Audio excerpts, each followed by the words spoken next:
Hello friends, कैसे हैं आप लोग। स्वागत है आपका हमारे यूट्यूब चैनल वर्मा जी और शर्मा जी पर। इस पूरे वीडियो में हम आपको बताने वाले हैं आप अपने बच्चे का मुंडन देवघर में कैसे करवा सकते हैं, कितना खर्चा कुल आने वाला है। तो आइए इस वीडियो में हम आगे बढ़ते हैं।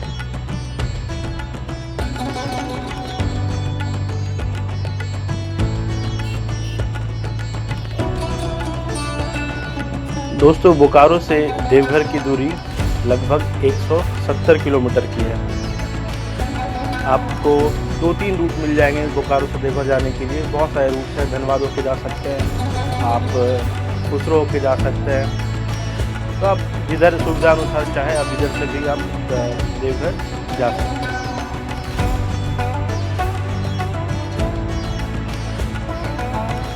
तो हम लगभग 6 बजे अपने स्थान बोकारो से निकले और आप देख सकते हैं हम लोग पूरी फैमिली जा रहे हैं। हमारी बेटी जो ईशा है उसका मुंडन है। हम मम्मी पापा और हमारी प्यारी शर्मा जी भी, आयुष, साथ में हम लोग सब निकल रहे हैं। सुबह 6 बजे का समय है।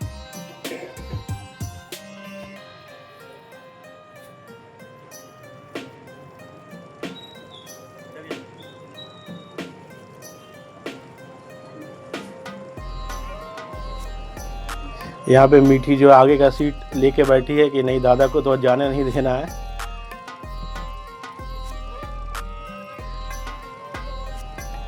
ये दादी हमारी बाय करते हुए।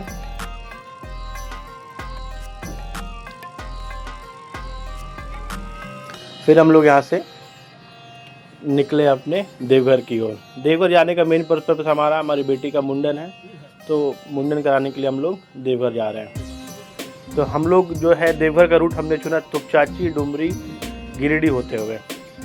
तो अभी हम लोग ये तोपचाची पार कर रहे हैं। तोपचाची चारों तरफ पहाड़ी इलाका है, चारों तरफ पहाड़ से बहुत ही सुंदर दृश्य। आप जब तोपचाची जाएंगे तो आपको वहाँ का नज़ारा बहुत ही मनमुग्ध मिलेगा। फिर हम हाईवे से आगे बढ़े डुमरी की ओर और फिर डुमरी से फिर हम निकलेंगे गिरिडीह की ओर। जैसे हम तोपचाची पार किए, तोपचाची पार करने के बाद सारे लोग तो भूखे थे, व्रत में थे, क्योंकि वह खाली पेट ही सारा करना पड़ता है। तो हमें एक गन्ने का जूस वाला मिला। हम लोगों ने वहाँ पे रुक के गन्ने का जूस का आनंद लिया और काफ़ी अच्छा वहाँ पे गन्ने का जूस बेचता है। तो जब भी आप लोग भी जाएँ तो एक बार ज़रूर ट्राई करें।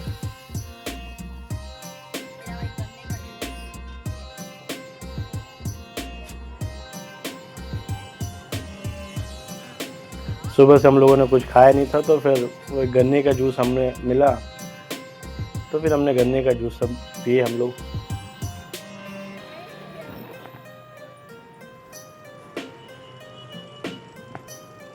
यहाँ जिस जगह पे हैं हम लोग, यहाँ से देवघर लमसम 103-4 किलोमीटर के आसपास है। रोड काफ़ी शानदार है दोस्तों। यहाँ पे मतलब रोड बहुत अच्छा है। आप किसी भी समय जाएं, आपको किसी प्रकार का कोई असुविधा नहीं होगा। तो अब आप देवघर किसी भी समय जा सकते हैं, क्योंकि हमें सेम डे ही वापस आना था, इसीलिए फिर हम देवघर के लिए सुबह सुबह ही निकले। वैसे प्रोग्राम तो वहाँ रुकने का भी था, लेकिन देखते हैं अगर वहाँ काम सारा जल्दी हो गया तो आज ही निकल जाएंगे, नहीं तो फिर नेक्स्ट डे होल्ड करके। भाई जैसे हम वहाँ पे देवघर पहुँचे, वहाँ पे इतना ज़्यादा भीड़ था कि पार्किंग मिलना मुश्किल था। तो किसी तरह से मुश्किलों का सामना करते हुए हमें पार्किंग मिला शिव गंगा के सामने। शिव गंगा जैसे पहुँचेंगे तो शिव गंगा के सामने ही आपको जो है वहाँ पे एक पार्किंग का स्पेस बहुत अच्छा मिलेगा। आप वहाँ पे पार्किंग कर सकते हैं। जस्ट सामने में आप शिव गंगा देख सकते हैं। गाड़ी पार्क करके फिर हम बढ़ते हैं शिव गंगा की ओर। तो दोस्तों, जब भी आप मुंडन कराने के लिए जाएंगे या किसी भी पूजा के लिए जाएंगे तो सबसे पहले शिव गंगा एक बार ज़रूर जाएं, वहाँ पे स्नान करें। अगर स्नान करके गए हैं तो अपने पैर हाथ को शिव गंगा में जाके धो लें, शुद्ध हो जाए। उसके बाद फिर आप मंदिर की ओर जा सकते हैं। तो हमने गाड़ी पार्क करी, गाड़ी पार्क करके फिर हम लोग वहाँ पे खड़े हैं। हमारे कुछ रिलेशन वाले भी आने वाले थे, उनका इंतज़ार हम लोग वहाँ पे कर रहे थे।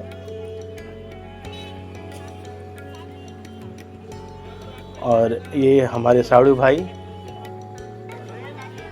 ये हमारी बेटी ईशा, उसको गोद लेते हुए फिर हम लोग सिर्फ गंगा की ओर आगे बढ़े। भीड़ बहुत ज़्यादा थी दोस्तों वहाँ पे, मतलब इतना भीड़, लोग बोल रहे थे कि सावन में भी इतना भीड़ नहीं होता जितना भीड़ की आज के दिन यहाँ पे है। तो अगर आप किसी मुहूर्त पे जाते हैं वहाँ पे तो भीड़ आपको मिलेगा ही, तो उस अनुसार से अपना टाइमिंग सेट करके जाएं। और अगर वहाँ पे कोई है आपके रिलेशन वाले तो उनसे ज़रूर संपर्क कर ले। जैसे हम वहाँ गए थे तो हमारे फूफा जी वहीं पे रहते हैं, तो उन्होंने हमें सारा गाइडलाइन किया। फिर हम पहुँचे यहाँ शिव गंगा में। इस शिव गंगा का नज़ारा आप देख सकते हैं। यहाँ पे बहुत सारे लोग जो भी मंदिर में पूजा करते हैं एक बार यहाँ पे आकर स्नान जरूर करते हैं। तो हम लोगों ने भी यहाँ पे स्नान किया। तो मम्मी और शर्मा जी तो स्नान करके गए थे।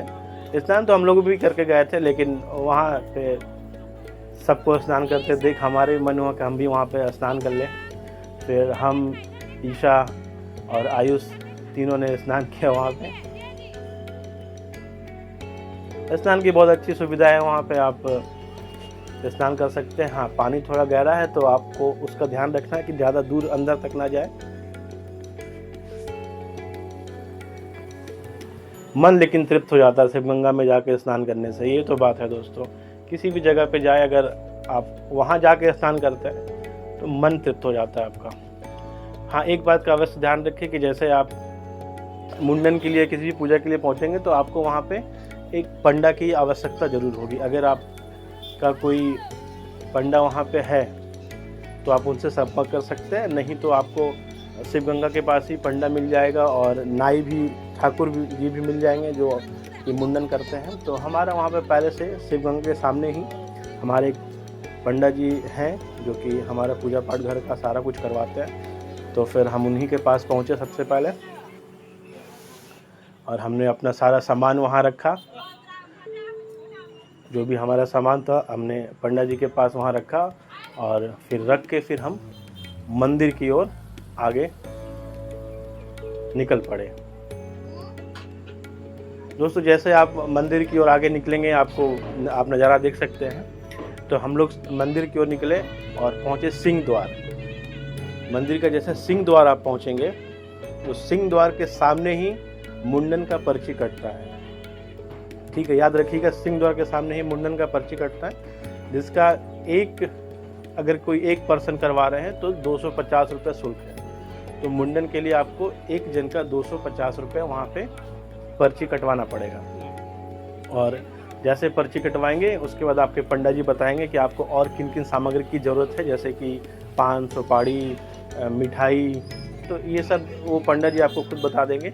आप वहीं पे बगल में दुकान है, आप दुकान से सारा कुछ खरीद सकते हैं। ठीक है, जैसे सिंह द्वार देखिए, आप सामने सिंह द्वार देख सकते हैं, बस इसी सिंह द्वार के जस्ट सामने में आपको पर्ची का काउंटर मिल जाएगा। उस काउंटर से आप अपने पर्ची कटवा सकते हैं। तो हम लोग जिस मुंडन में गए थे, यहाँ मेरी बेटी का और हमारे साड़ू भाई के 2 लड़कों का भी मुंडन होना था, तो तीनों का मुंडन हमने साथ करवाया। मतलब हमारा जो 750 रुपये का पर्ची टोटल कटा।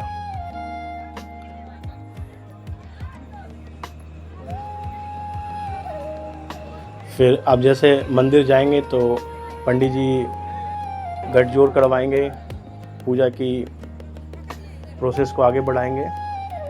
और आपको नाई भी वहीं पे मिल जाएगा, मंदिर में ही नाई भी मिल जाएगा आपको। और ये पंडित जी वहीं हमारे देवघर प्रांगण में पूजा करवा रहे हैं। यहाँ जाने पे दोस्तों आपको अब किसी तरह का ना वो ज़्यादा लेने वाला या कम लेने वाला वैसा कुछ नहीं मिलेगा। सबका रेट फिक्स है। आप जितना ब्राह्मण को देना चाहे आप उतना दे सकते हैं। ऐसा नहीं कि आपको 1000 देना है, 5000 देना है, 10,000 देना है। आपका जितना शक्ति है उतना आप उनको दीजिए। और उसके लिए भी मैंने एक चीज़ देखा कि उसके लिए भी वहाँ पे किसी तरह का जोर ज़बरदस्ती नहीं हो रहा था। ये मुझे बहुत ही अच्छा लगा। तो फिर वहाँ पे संकल्प हो रहा है मुंडन का। तो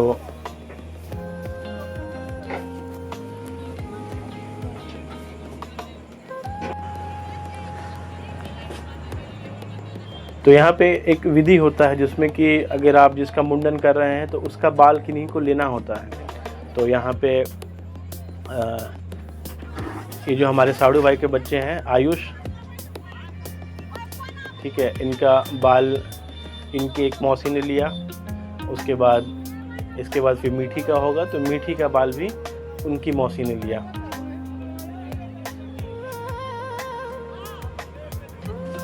आयुष को तो आप जान ही रहे, हमारे साथ ही रहता है यहाँ पे। अब आई मीठी की बारी। मीठी वहाँ का भीड़ देख के बहुत परेशान हो रही थी, पहली बार वहाँ पे गई थी तो वहाँ भीड़ भी काफ़ी ज़्यादा था, तो मीठी थोड़ा सा परेशान हो रही थी। इसी बीच में फिर मीठी का भी बारी आया और देखिए ये जो ठाकुर है तो मीठी का क्या है कि और वो दोनों बच्चों का भी कि मुंडन एक जगह और गछा हुआ है। तो ऐसा ज़रूरी नहीं है कि आप पूरा बाल भी उतरवा सकते हैं या फिर आप उसका एक लट मतलब होता है बाल का एक हिस्सा कटवा के आप उस विधि को भी पूरा कर सकते हैं। तो हमने वही किया क्योंकि एक जगह और ईशा का गछा हुआ है तो हमने वहाँ पे बस एक लट उतरवाया और इस मुंडन की विधि को पूरा किया। हमने वहाँ पंडित जी से पूछा तो पंडित जी बोले कि नहीं, इसके बाद जहाँ आपका गछा हुआ है वहाँ पे पूरा बाल आप उतरवा दीजिएगा। तो ये फिर एक लट सिर्फ जो है हमारे ठाकुर जी उतार रहे हैं। ठाकुर जी मतलब नाई जो आपका बाल काटते हैं।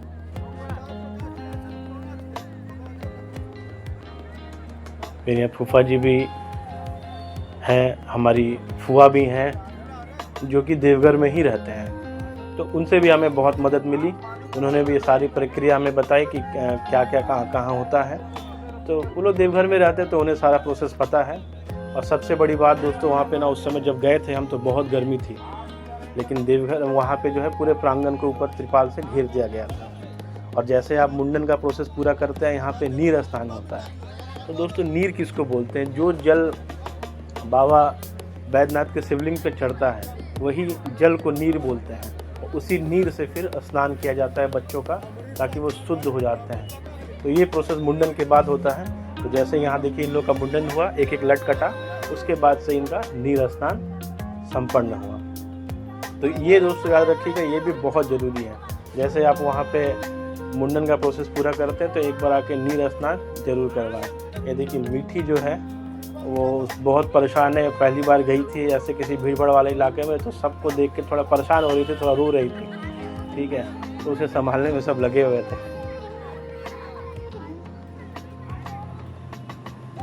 फिर यहाँ पे पंडित जी को जो भी दान दक्षिणा करना है सारा पूरा होने के बाद, तो मैंने पहले जैसे बताया दोस्तों कि आपको यहाँ पे कोई ज़बरदस्ती नहीं होगी कि आप मुझे 1000 दे, 5000 दे, 10,000 दे। जितनी आपकी शक्ति हो आप उन्हें दें, वो भी खुश, वो कुछ नहीं बोलते हैं। पहले क्या था पता है, लेकिन अभी मुझे ये व्यवस्था बहुत ही अच्छी लगी। आप अगर 51 रुपये देना चाहते हैं आप 51 रुपये दें, आप 5000 देना चाहते हैं आप 5000 दें। मतलब जितनी आपकी शक्ति है आप उतना दे सकते हैं, कोई ज़बरदस्ती जोड़ नहीं है। वैसे ही हमारे जो नाई थे उनके साथ भी वैसे ही हुआ। तो जो जिसको आप जितना देना चाहें आपके ऊपर डिपेंड है, आप दे सकते हैं। हमारे ये मुंडन का कार्य यहाँ पे कंप्लीट हुआ। फिर हम निकले वहाँ से और निकल के सारे लोग धूप में थे, प्यास लग गया तो हम एक दुकान पे फिर रुके, फिर हमने पानी वानी लिया। आप इस मार्केट में अपने घर वालों के लिए प्रसाद ले सकते हैं। मंदिर से सटा हुआ ही पूरा मार्केट है, पूरा मार्केट मंदिर से सटा हुआ है। आपको प्रसाद लेना है, पेड़ा लेना है। यहाँ का प्रसिद्ध तो पेड़ा ही होता है, तो ज़्यादातर लोग यहाँ से पेड़ा, इलायची दाना, चूड़ा यही सब लेके जाते हैं। और सारे लोग यहाँ पे भी देखिए, अभी हम लोग भी यहाँ पे पानी ले रहे हैं, फिर प्रसाद हम लोग आगे लेंगे। फिर हम लोग आगे बढ़ चले, फिर जहाँ पे हमने सामान रखा था पंडा जी के पास, तो हमारे पंडा जी भी आगे आ गए हैं और हम पीछे पीछे, और हम लोग निकल जा रहे हैं अभी अपने स्थान पे जहाँ पे हमने सामान रखा था। तो दोस्तों जैसे कि मैंने आपको बताया कि अब मुंडन में ज़्यादा उतना ताम झाम नहीं रहा। आप आराम से जाइए, आराम से अपना मुंडन करवाइए। अब अपने पंडित से एक मुहूर्त, हाँ मुहूर्त पे जरूर जाएं, क्योंकि मुंडन अगर शुभ मुहूर्त पे हो तो उसे शुभ माना जाता है। तो मुंडन के लिए मुहूर्त पे जरूर जाएं। अपने पंडित से पूछ लें मुहूर्त, उसके बाद उसी मुहूर्त पे आप जाके अपना मुंडन करवा सकते हैं। भीड़ मिल सकता है आपको, लेकिन आप अपना मुंडन आराम से करवा सकते हैं। अब वैसी परिस्थिति नहीं है।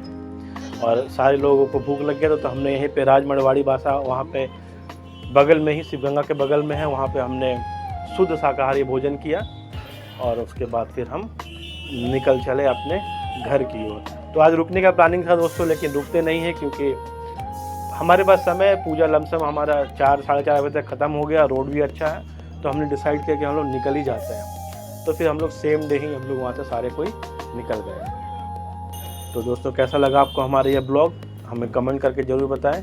हर हर महादेव।